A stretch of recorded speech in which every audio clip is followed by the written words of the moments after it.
So why don't we just remove all the cities and towns from representation on here then? Because then they'd have an opportunity to come and testify. But that, again, Because that wouldn't be right. That wouldn't be right. Semantic on your part. I mean, obviously, you want to include everybody under the sun, whereas we're saying they'll be here.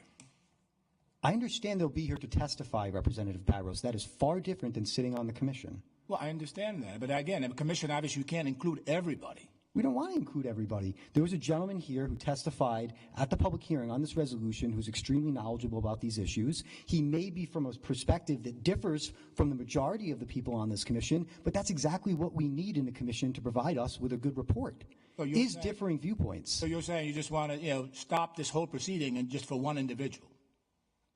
Stop it. Let's get the right bill out of here, Representative Barros. That's the important thing, is to get the right bill before we pass it.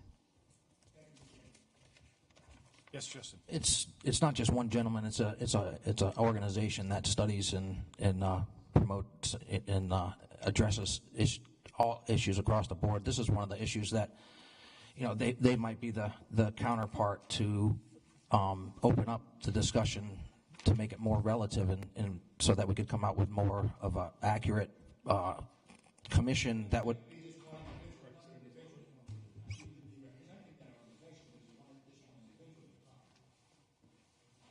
It would be one more representative on this commission, and I don't feel like that's a lot to ask for adding one individual. Okay. All right, I've just asked for a procedural ruling from council to the committee.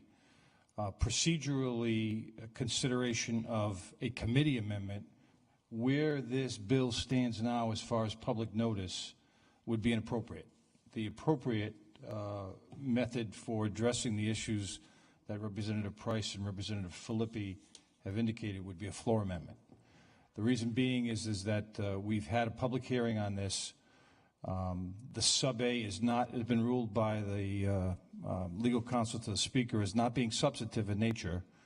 If we were to amend the bill substantively and get into a debate as to adding more people of cities and towns or whatever, this would run the risk of violation of the Open Meetings Act, and that's one of the last things I want to do, especially when there's another opportunity. And I agree with you completely, Mr. Chairman, but the fact of the matter is the sub-A, which we're just receiving now, changes the membership of the committee, and we're proposing through our motion to change the membership of the committee. So if our motion is untimely and not compliant with the OMA, then the sub-A isn't complying with the OMA either.